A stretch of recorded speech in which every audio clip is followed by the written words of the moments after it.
As highly sensitive women, we love to be prepared and we want to get it right. We read and we research and plan, hoping that if we learn just enough, we'll feel ready to take the leap. But what if that moment never comes? What if the real growth you're craving is hiding just outside the edges of your comfort zone, and perfectionism is quietly keeping you standing still? In today's episode, I'll explore why perfectionism feels so safe, how it limits our growth, and 3 gentle practices to help you take brave, imperfect action so you can stretch beyond your comfort zone without overwhelming your sensitive system, even when it feels messy or uncertain. Hey lady, welcome to the Highly Sensitive Woman podcast. Do you struggle with self-doubt, setting boundaries, or feeling overwhelmed? My name is Alyssa, and I'm a highly sensitive woman who spent years trying to fit in, ignoring my own needs, and living in constant fear of disappointing others. But I finally discovered the power of embracing who I am, and now I don't feel so broken. In this podcast, you'll learn to find your voice, set boundaries, and live with bold confidence and inner peace. Grab a cozy blanket. It's time to connect with someone just like you.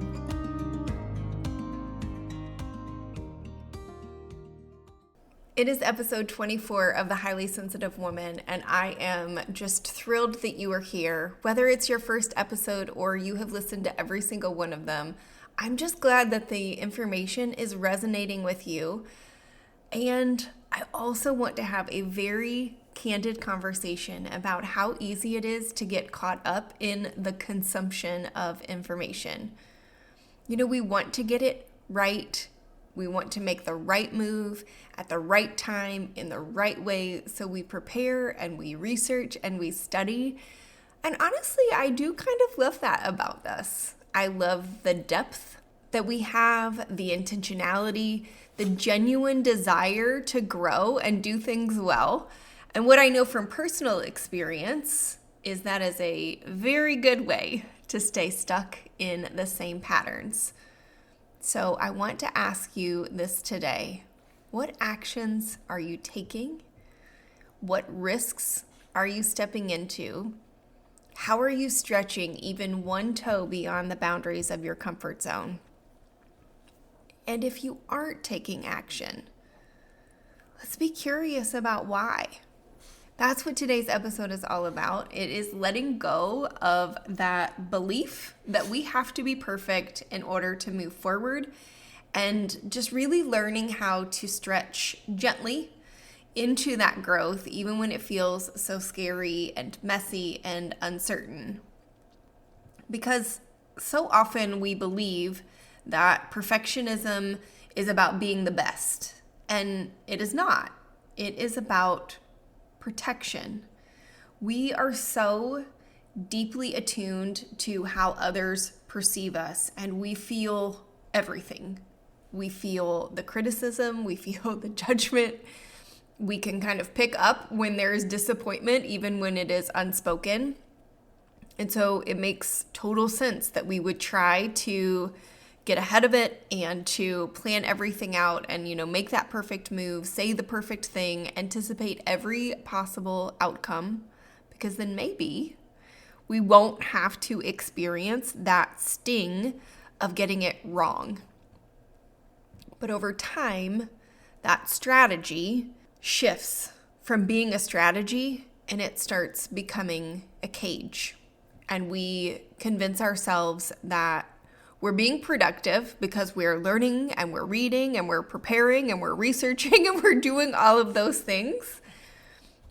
But if we're really, really honest with ourselves, we are hiding and we are waiting until we feel 100% ready, and that moment never comes. And I have experienced this time and time and time again. I recently was having a conversation with my coach about a particular thing, and I was like, but shouldn't I wait until I have these other areas of my life kind of exactly the way that I want them before I take on this new thing? And she was like, absolutely not. The learning comes from the doing. And she is so right. I have learned how to do a podcast, and you are all listening because I learned how to do it in the doing. If I had stayed stuck in perfectionism and had to have everything exactly right every single time I put out an episode, you would not be listening to any of these. There would be no Highly Sensitive Woman podcast. And having a comfort zone isn't necessarily a bad thing. It doesn't mean that you are weak or that it's something that you have to quote unquote break through or like white knuckle it. It's just your nervous system is trying to keep you safe, and it understands like what is familiar. It's very controlled. This makes sense. But it's also very limited by old information. You know, we have all heard the story of baby elephants in a circus, and that if you tie them to something when they're babies, they learn that they can't break free. And then when they are grown and could just plow through whatever they wanted to, all they have to have is a string around their ankle, and it doesn't even have to be attached to anything. But that old information tells them that they can't go anywhere. And we are very similar creatures in that we move forward a lot of times based on information that we have from our previous experiences and old versions of ourselves. But you outgrow that comfort zone every time you do something, no matter how small or how brave. Every time you do something, you expand that comfort zone just a little bit more. And it's not something that you need to leap blindly into the vast unknown. You just need to take like the tiniest little step past the line of what is comfortable. You know, that growth, it doesn't happen in these big dramatic moments. It's not like when you decide that you want to make changes to your fitness, right? And you go to the gym and you do 100 squats, and then you're like, okay, I have these big dramatic results, right? No, it is the small repeated acts of courage. It is showing up to the gym every day and doing 10 squats or 10 minutes on the treadmill. It is just consistently showing up and consistently pushing your boundaries and expanding your comfort zone. That's where the real change occurs. So some subtle signs that might indicate perfectionism might be running the show. I'm laughing because it's like my dog knows that I am talking about perfectionism, and she had to get her toy right in this moment. And I know this has happened before, and I wish I could say that I have trained her to do this, but I have not. She just seems to know when I'm talking about perfectionism is when she needs to act a fool. And I'm just going to leave it in here because she is perfectly displaying what I am talking about. The amount of discomfort that I used to have in moments like these, like I would have completely stopped and re-recorded this whole thing, but I'm just going to keep going and talk about some subtle signs that might be running the show for you.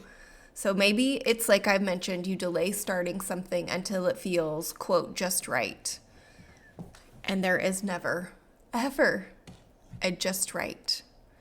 Or maybe you have been stuck in research mode for a really long time. Or perhaps you hesitate to share your ideas unless they are perfectly polished. I am very guilty of this in my past. Like I felt like I had to find the exact perfect words to say something. And by the time I did, the moment had passed. It was long gone. Another sign that perfectionism might be holding you back is that you criticize yourself for not doing enough, even when you are trying your absolute best. So if these things sound familiar, I want to share 3 practical ways to start letting go of that perfectionism and moving through that discomfort just one gentle step at a time. So number 1, embrace the good enough as a form of progress. So perfectionism says to us, if it's not flawless, then it's not worth doing. But we could shift that to, if it's honest and real, then it is absolutely worth doing, even if it's messy. So let yourself just start with being uncertain. Let yourself speak without that perfect phrase. Maybe let yourself try without knowing how it will all unfold in the end. And this one is so hard for me because I want to know what the outcome is going to be before I start, to know if it's going to be worth it. And what I have learned time and time again is the doing is absolutely worth it, regardless of the outcome. And if I don't do, I have a very certain outcome, and it's usually not the outcome that I want. So a question to ask yourself, what would this look like if I let it be imperfect and still valuable?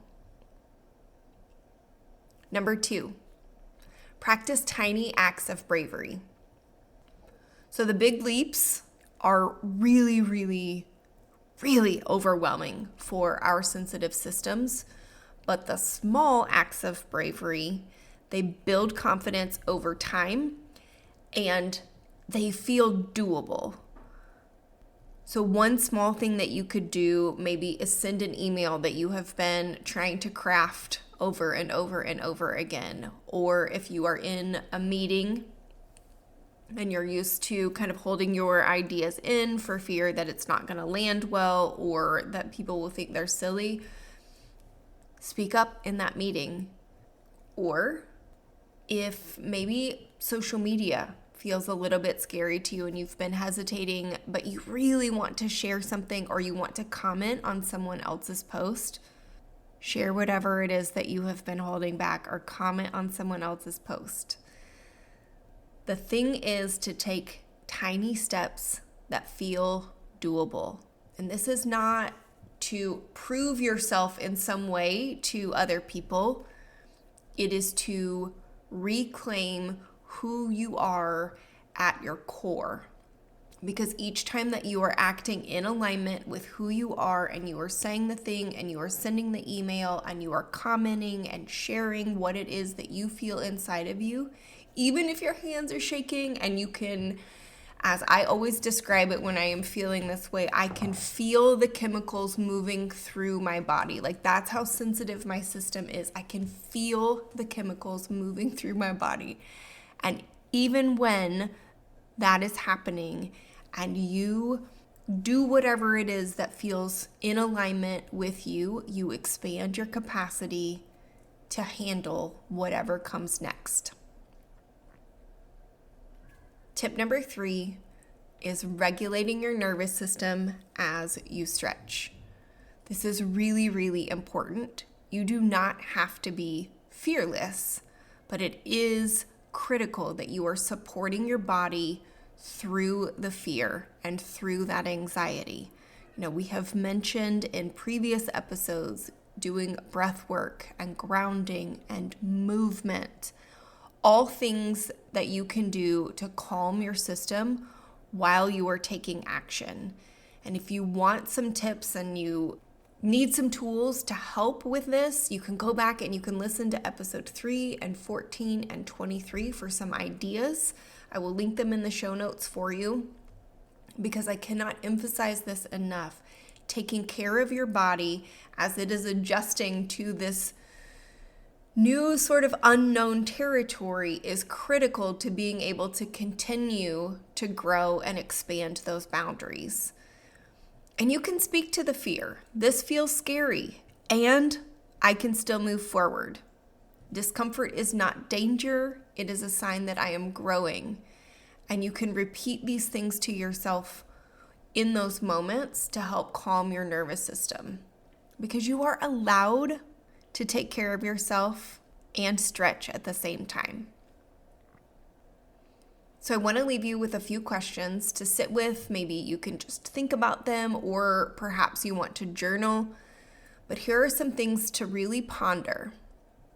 Where in my life am I hiding in preparation?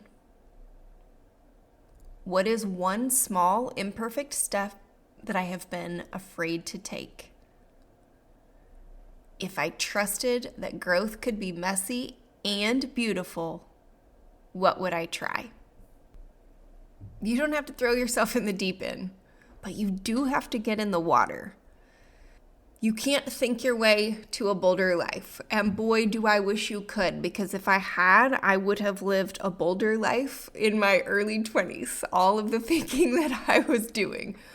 But you can only live your way into the life that you want in one imperfect, authentic, messy, beautiful step at a time. So start small, start scared, but start now. Because you don't become courageous by waiting until you're ready. You become courageous by moving forward before you're ready and then learning just how capable you really are. I am cheering for you, and I would love to cheer for others. So if you know someone else who could benefit from this encouragement, please share it with them. And if you take a brave action step this week, I would love to hear about it. So please send me a message or put it in the comments. And until next time, take care. I hope you enjoyed today's episode. If so, would you take 30 seconds and share it with a friend who may be feeling like she's broken too? I'd love it if you'd leave a quick review for the show on Apple Podcasts. It brings me so much joy to know this podcast is helping you. Now it's time for me to stop talking and go soothe my senses in nature. I'll meet you back here next week for another episode. Take care.